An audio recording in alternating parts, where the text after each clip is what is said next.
On a cold November night in 1892, as the last train pulled away from the rugged hills of Eureka Springs, Arkansas's the newly built Crescent Hotel stood like a Gothic crown above the Forester Grand Resort meant for the wealthy elite, never knowing it would one day be called the most haunted hotel in America.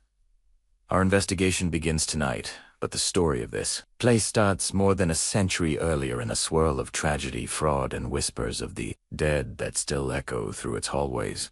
The moment you step inside the lobby, with its creaking wooden floors and chandelier dimmed by age, you feel history pressing against your skin, because this is not just a hotel. It's a mausoleum of forgotten souls. When the Crescent first opened, guests marveled at its luxury.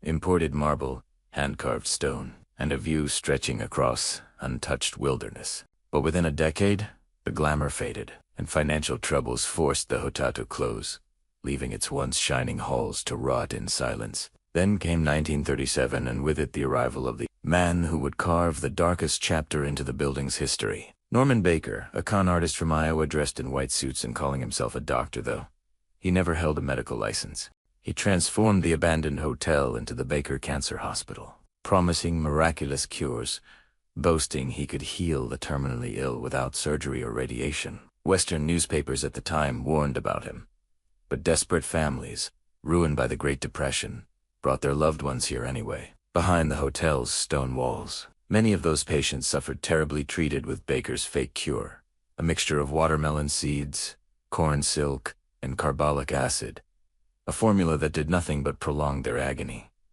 Some died within days. Their bodies were carried quietly down to the basement, where a secret morgue room awaited, complete with coffins, gurneys, and jars of preserved tissue samples. Today, that basement still exists, and investigators report hearing cries, footsteps, whispers, sometimes even seeing figures dressed in patient gowns, wandering aimlessly as if still waiting for a cure. As our cameras roll, we descend past the lobby staircase, past photographs of the original masons who built this place, into the dim service corridor leading to the famed room 218. Known for one of the earliest tragedies recorded here. During construction in the 1880s, a young Irish stonemason named Michael fell to his death in an elevator shaft, a fatal plunge. The locals say it was so sudden, he didn't even have time to scream. Guests who stay in room 218 report the same pattern. Lights flickering uncontrollably, doors slamming with no breeze, blankets ripped from the bed, and sometimes the weight of someone sitting beside them while the room is pitch. Even hardened investigators have run screaming. A few refuse ever to return. Tonight, as we pass that doorway, our audio equipment registers a sudden spike in unexplained sharp frequency, like a gasp. The hallway temperature drops several degrees, breath turning visible in the air. It's exactly the pattern noted in the 1978 logbook of the hotel's security staff, who documented nightly disturbances when the building reopened as a tourist attraction. Disturbances they never could explain. But room 218 is only the beginning. The real darkness waits below, in the infamous hospital section, where Baker's staff once moved dying patients through dimly lit hallways. To the experimental rooms, as we push open the heavy metal door to the basement, the smell of damp stone hits instantly. The concrete walls are stained, and water drips from old pipes like the ticking of a slow clock. Our cameras sweep across rusted medical tools, an antique autopsy table, and cracked tiles of the morgue freezer. It's here that visitors often hear gurney wheels squeaking or shadowy figures crossing between support beams. Paranormal teams have recorded disembodied voices saying, "Help me, doctor," or simply crying. Even skeptics struggle to explain the consistent patterns. Our night investigation begins with a simple question. Are these echoes of suffering residual energy imprinting itself on the structure, or are there still intelligent presences here, reaching out across time? As we set up thermal cameras near the autopsy room, a soft tapping begins behind the wall. Rhythmic, deliberate, too intentional to be pipes expanding. Our guide mentions an old legend. One nurse, during Baker's era, struggled with the horrors she witnessed and is said to still roam these halls, lamp in hand, seen gliding through the dark at exactly 3:15 a.m. The same time many patients reportedly passed away. The Crescent Hotel's records note dozens of unmarked graves around the property, uncovered accidentally by landscapers in the early 2000s, grim confirmation of the human cost hidden here for decades. As we prepare to shut off the lights and begin the isolation portion of our investigation, a sudden metallic clang echoes through the darkness like a hospital bed crashing hard. Everyone freezes. Our audio meters spike red. Something is down here. Something is moving. And as the temperature drops again, colder than anywhere inside should ever be, a strange, faint light flickers at the far end of the hallway. In this moment we are reminded that this place is not just haunted, it's alive with its past. And as the clock approaches midnight, deeper shadows begin to stir, inviting us further into America's darkest hotel, daring us to uncover what still lingers behind these walls of stone and sorrow. A truth no visitor has ever fully captured. Midnight settles over the Crescent Hotel like a heavy shroud as we begin part 2 of our investigation, plunging deeper into the legends that have wrapped this building in fear for more than a century. And the moment our lights click off, the darkness feels unnaturally thick, almost aware of us, almost waiting. The first hours after midnight are notoriously active here. Past investigators have called it the crossroads window, the time when the living and the dead seem to brush past one another. As we sit in the basement's autopsy room, our night vision cameras surfacing every grain of shadow, we hear a faint scuffing behind the rusted metal door to the old experimental ward. Every hair stands on end. The sound continues slow, dragging footsteps. When we open the door, the hallway beyond is empty, but our thermal camera catches a sudden drop from 65 to 48 degrees within seconds, a temperature shift impossible to create without machinery. This is the same corridor where survivors from Baker's Hospital once recalled, hearing the cries of patients begging for the pain to stop, and where the ghost of the so-called nurse in white has appeared countless times. Tour guides claim she glides past without acknowledging the living, a translucent figure holding a small oil lamp, her face hollow but calm, as if still tending to patients who died nearly 90 years ago. We continue toward the former men's ward, where Baker kept the terminally ill in tight rows of beds, many of them children. Families who visit today often report hearing faint coughing or the sound of someone whispering "Mommy," though no children are nearby. As our EVP recorder runs, we ask simple questions. Is anyone here with us? Silence stretches. Then our headphones crackle with a faint, almost childlike hum. The melody, old-fashioned, unclear, but undeniably real. The moment freezes us. The tune resembles fragments of My Bonnie Lies Over the Ocean, a popular lullaby during the 1930s. But before we can even process what we've captured, a loud thud echoes directly behind us like someone slamming their fist against the wall. The camera shakes as our operator jumps. For a brief second, our night vision screen glitches, showing a tall, dark figure at the far end of the hall, blurry, faceless, still. When the camera stabilizes, the figure is gone. Heart pounding, we climb the narrow stairs back toward the lobby, the air becoming warmer, but the atmosphere somehow heavier. The Crescent has more than ghosts from the Baker era. The hotel's earlier life as an elite resort left its own mysteries, most famously the woman in the Victorian dress, believed to be a guest who fell or was pousseyed from the 4th-floor balcony in the early 1900s.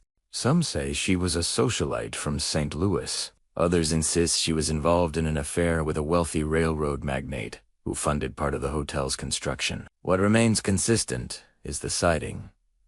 A woman in dark velvet, drifting soundlessly through the hallways before dissolving into the walls. As we reach the 4th floor, the entire level feels different, lighter, but unnervingly watchful. The long hallway stretches into darkness, lined with antique portraits whose eyes seem to follow movement. This is where guests report the sensation of being accompanied, as though someone is walking just behind their shoulder. One camera operator shivers suddenly and says it feels like fingers brushing his neck. We review the footage later, stunned to see a faint mist trailing behind him, moving independently of the surrounding air. Turning toward room 426, a hotspot for apparitions, we hear a soft tapping from within 3 slow knocks, steady, deliberate.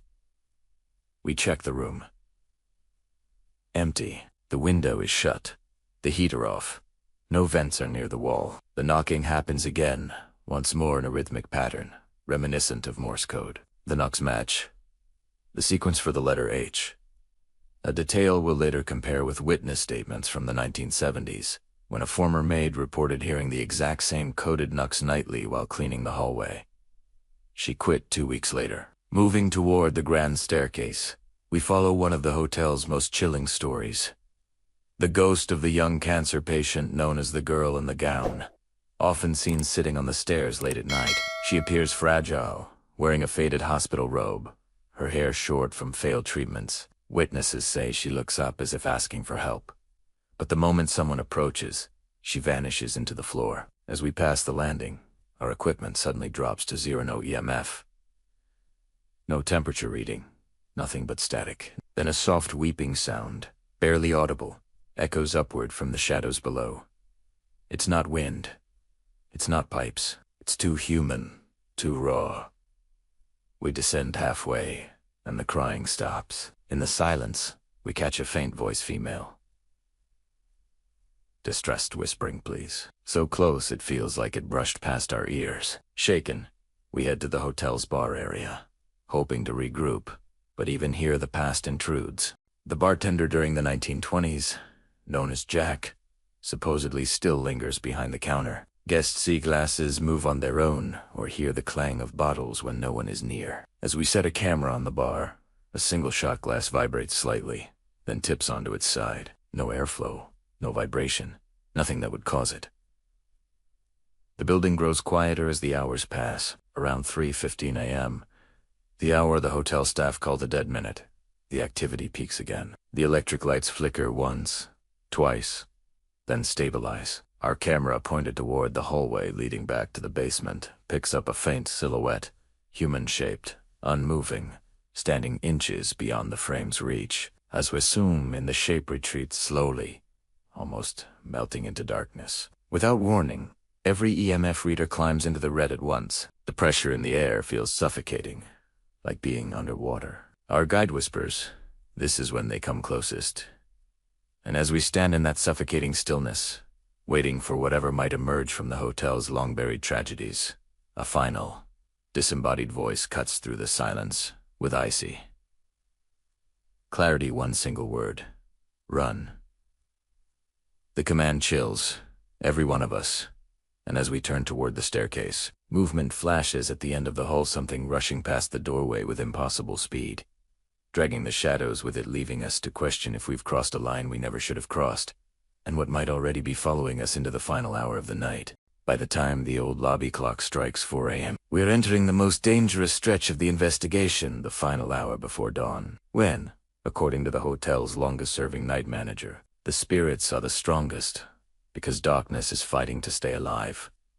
The entire Crescent Hotel seems to breathe as we move through it, the wooden beams groaning under the pressure of time and memory. Our team splits into 2 groups to cover more ground, one heading back to the notorious morgue, and the other toward the upper floors, where reports of apparitions steadily increase as dawn approaches. I join the group, returning to the basement, and immediately upon stepping off the last stair, the cold hits like a wall far colder than any part of the hotel we visited tonight. The morgue door, which we left shut earlier, is now wide open. A subtle scraping sound echoes inside, like metal dragging across tile. We lift our cameras and push forward. The autopsy table sits still, but one of the old gurneys is now several feet away from where it was earlier, its wheels slightly turned as if someone had pushed it. The temperature drops again.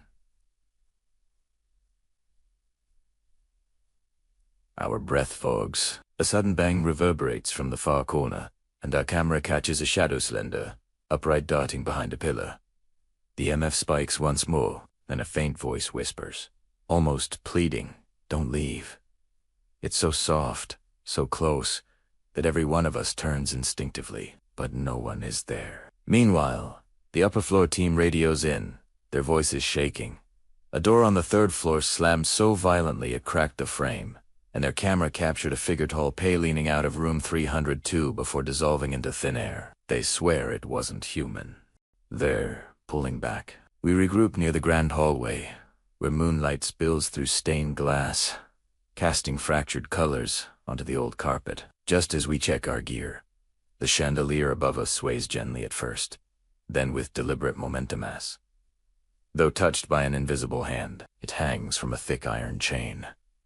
No draft could move it like this. The creaking grows louder and louder, then stops suddenly, perfectly still. It feels like a warning. We push toward room 281 final time, determined to see if Michael, the Irish stonemason who died during construction, will respond to us. The hallway is silent, oppressive, thick with the sense that something has followed us here from the basement. Our audio recorder, left in the room earlier, is still running. When we play it back, we hear our footsteps from before, and then faint tapping, then a male voice whispering with a heavy accent, "Foam." The word hits us like a punch. Seconds later on the recording, there's a loud crashy something heavy hitting the floor, but none of us were inside the room when that sound was captured. We leave a thermal camera pointed into the empty room and step back. Through the screen we see the bed indent, as if someone invisible has just sat down. The indentation, deep and slow, deliberate, unmistakable.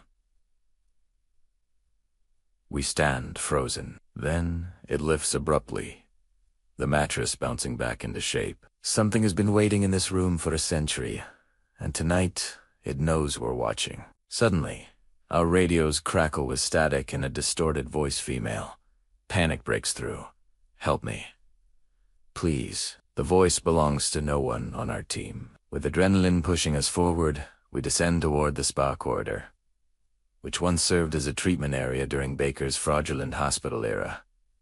The walls here feel damp, almost alive. The tiles beneath our boots echo with every step. Halfway through the hallway, we hear the sound that countless visitors have reported but few have recorded. A gurney being rolled directly toward us. The metal screech grows louder, faster. Our lights catch motion, a dark outline, pushing something on wheels charging straight at us. But when it enters the beam of our camera, there's nothing there. Only empty hallway. Only silence. And yet the sound continues, passing right beside us, fading into the shadows behind. We reach the end of the hall and step into the small stone room where Baker once stored his jars of human tissue. The jars are long gone, but the shelves remain in tonight. One of them begins to vibrate. A low hum fills the room. Then, in a voice that chills the entire team, a whisper slithers across the wall. "He's coming." Before we can react, every door in the basement slams at once in explosive echo that sends dust raining from the ceiling. Footsteps pound down the corridor, heavy and fast. The basement lights flicker violently, then blow out entirely, plunging us into complete blackness. Our night vision cameras flicker on, revealing a mass of swirling shadows forming near the morgue door. Shifting, stretching, almost humanoid, but distorted, as if dozens of figures overlap. The air becomes suffocating. Several of us feel pressure on our backs, like hands pushing. One investigator gasps for air. Then, from within that shifting darkness, a man's voice booms deep, commanding, unmistakably furious. "Get out." It's the first time all night we hear a voice loud enough to echo. It matches no historical recording of Baker, but countless psychics and investigators have claimed the doctor's spirit remains violently territorial, unwilling to let anyone expose the suffering he caused here. We don't need a second warning. We run up the stairs, two at a time, the footsteps behind us pounding harder, faster, until we burst into the lobby, where everything suddenly falls silent again, an unnatural, oppressive silence. Outside, the first hint of dawn is breaking over the treetop. The air feels lighter, safer. But as we pack our gear and prepare to leave America's most haunted hotel, one last moment freezes us in place.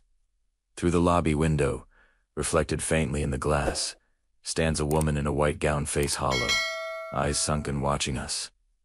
And the moment we turn to face her, she vanishes. The Crescent Hotel keeps its secrets, its tragedies, its unending echoes of the dead. And tonight, we learned one thing. Some places do not merely hold history. They hunger for it, feeding on every visitor who dares walk their halls before sunrise.